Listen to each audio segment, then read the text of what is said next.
Let's take a few minutes to talk about net worth, what it is, and why it's so important.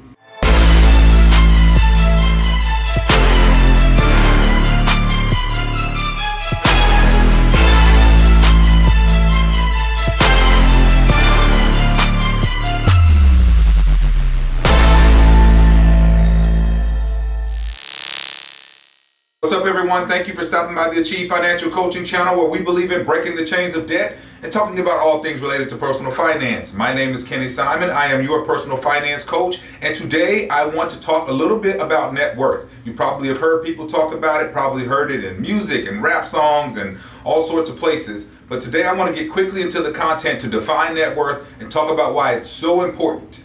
Please like the video, subscribe to the channel, share this with some friends. Check out some of my other videos as well. Let's get started. So let's start this video with a definition of net worth so we are all on the same page. So net worth is the value of assets a person owns minus the liabilities they owe. Okay?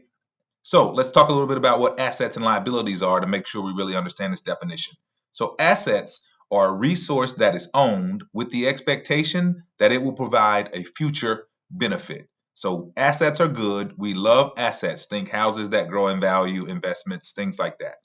Liabilities, on the other hand, this is something that is owed to someone else, usually a sum of money that is settled over time. Liabilities are bad. We don't like liabilities. These are debts we owe. Think student loans, credit cards, things like that. So I'm going to leave this definition of net worth at the top of the page for a second. I just want to make sure we're very clear on this definition. And now I want to talk a little bit about how you calculate your net worth. It's a very simple equation. It is assets minus liabilities, and that is your net worth. So subtracting all the liabilities from all of your assets gives you your net worth. So I just want to point out, though, again, that those liabilities are taking away from your net worth. So all the stuff that you buy that depreciates in value, like cars, right, is taking away from your net worth. Your net worth can also vary depending on the types of assets you have. For example, if you have investments or a house, these things go up and down in value. So at any given moment, your net worth can fluctuate. So your net worth from day to day and year to year changes. Hopefully it's going up over the long haul, but it will fluctuate. But still, I say having assets that will trend up is always a better look. So let's talk a little bit about why net worth is important. Okay, real quick, couple of things, trying to keep this pretty straightforward. Your net worth gives a clue to your overall financial health, right? I know some people, want to equate net worth with value. That's not what we're talking about here in terms of your value as a human being. That's never in question. Your value as a human being is always off the charts, no matter what your financial situation is. But your net worth gives a clue to your overall financial health, and it gives a clue to your overall state of wealth. And we'll touch a little bit on wealth later in this video. So net worth can be described as positive or negative. You don't want a negative net worth. A negative net worth means you have more liabilities or debts than you have assets. So translation, it can be translated in many ways, but you're living above your means, or you have too much debt, or you're over leveraged. You hear that fancy word by the talking heads. They like to say leverage. That just means debt. Positive net worth means your assets are more than your liabilities. And if your net worth is 1 million, congratulations, you are a millionaire. Okay, let's do a simple example because I really want you to understand this thoroughly, since your net worth does equal wealth. Okay, let's say we have a house. The house is worth $200,000, but you have a mortgage balance. You're still paying on it, and the mortgage balance is $150,000. So that gives you $50,000 to the positive. So far, so good. You're 50K to the positive. By the way, if you have a business, you can count that into your net worth as well. Okay, let's move on. 401k or retirement plan, you have $100,000 in that. That's great. That is definitely an asset. It will grow over time. Right now, it's worth $100,000. So far, so good. And you have a savings account that has $3,000 in it. So that's an additional $3,000 of assets, something that is definitely good, something that will grow. Now let's talk about some things that sort of hurt your net worth. You have a student loan of $35,000. The average student loan debt is somewhere between $32,000 to $35,000. So I'll just use that number. That is counting against our net worth. Then you have credit card debt. Say all your credit card debt adds up to $15,000. That is definitely counting against our net worth. And then let's say we have a car, which they're always interesting. Some people think cars are assets. I don't even count my car when I calculate my net worth because they depreciate in value until they're worth zero. So I don't even count my car, but in this example, we will use it.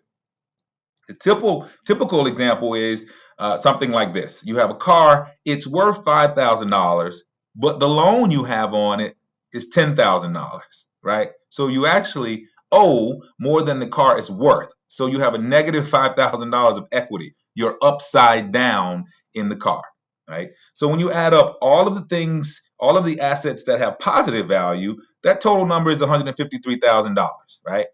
Not too bad.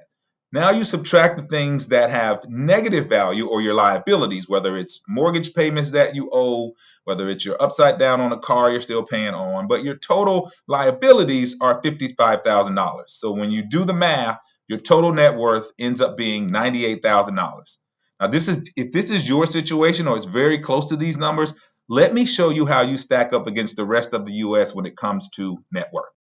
So the Federal Reserve collects data on net worth across the U.S. every few years. Like every 3 years, they do this survey they call the Survey of Consumer Finances, right? The last one was done in 2019, and I wanted to use those numbers.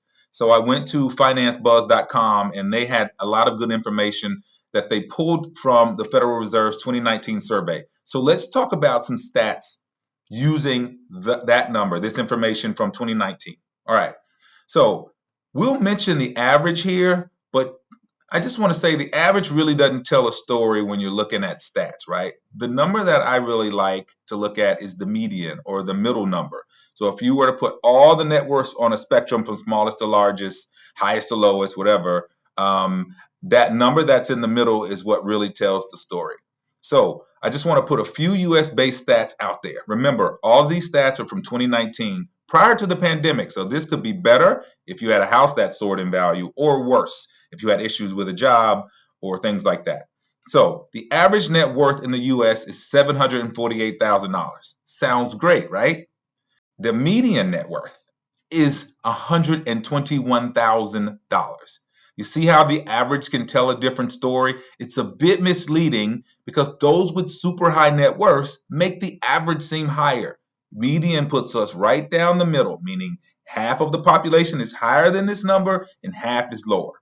There are also many ways to cut up this data. You can cut up data, net worth data by region, by marital status, by educational level, by race, whether you rent versus whether you own. And I believe it's important for us to face facts and understand what net worth can tell you about wealth distribution. And so I want to talk a little bit about that. Now, don't be upset with me. I didn't make up the numbers I'm about to mention or the chart that I will show here in a second. I want you to use it as motivation to work on your own personal net worth, no matter where you fall on any spectrum. So listen, 4-year college degree holders have a median net worth that is 4 times higher than that of someone with only a high school diploma. I said high school diploma. I'm going to actually do a video on whether or not college is worth it if you go and get something like you're an electrician or something like that. But I wanted to point out here, though, that 4-year college versus that someone with a high school diploma, 4 times the net worth, okay? 4 times the median net worth, by the way. All right, here's a good one.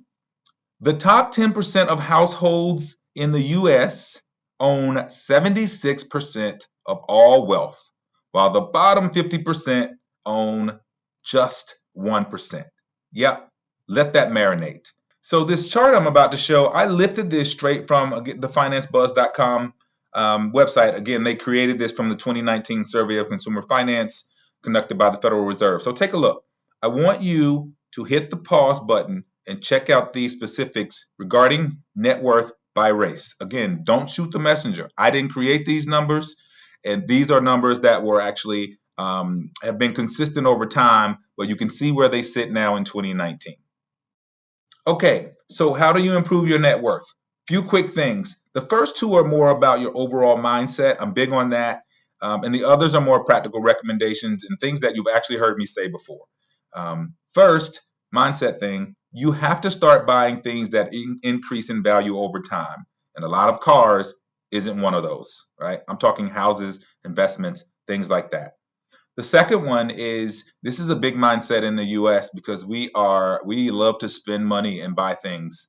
And a lot of us have gotten used to debt, but we have to stop making excuses about why debt is good and how you are going to leverage debt to get ahead. Get rid of your debt. Debt is not your friend. All right. Last few things. Don't keep up with the Joneses. You need to live below your means, and a budget will help you do that. You have to track your money or you will never know where it went.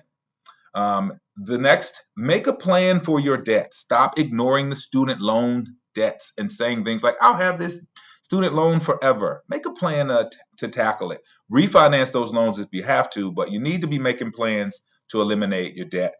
And then you need to learn how to invest. There is a lot of information out about the basics of investing. It's much easier to learn these things than it was before. So a good place to start investing is in your own retirement plan at your job. And then last, certainly not least, take home purchasing seriously. This isn't something you do without planning, right? And don't buy too much house. So if your credit is jacked up, don't buy a house until your credit is good, you know, or you'll pay for that with subpar financing option. You'll have bad options in terms of how you finance this house that will put you further into trouble. You need to save a healthy down payment. No money down is not a good look.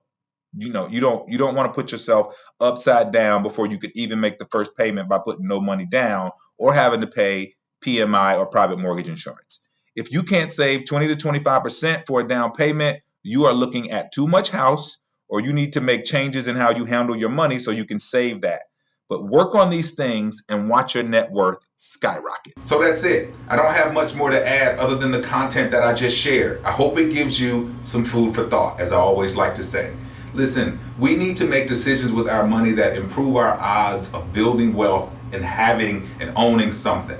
You will never be able to make decisions for yourself on how you spend your time or how you live if you're not accumulating wealth, if you aren't doing the right things with your money. And ultimately, you want to be able to make your own decisions about how you live your life. And money is a big part of that. It isn't everything, but it's a big part of that. Let's start doing things that will help you build your net worth. Invest in things that grow in value, not necessarily in things that go down in value. I'll always be a person that loves cars, but if I'm spending more on my cars than I am investing in my future and investing in my retirement, I think I got things a little bit twisted. Remember this, you can achieve much greater things than where you are today if you're willing to put in the work. Conceive it, believe it, and achieve it. I'll see you on the next video.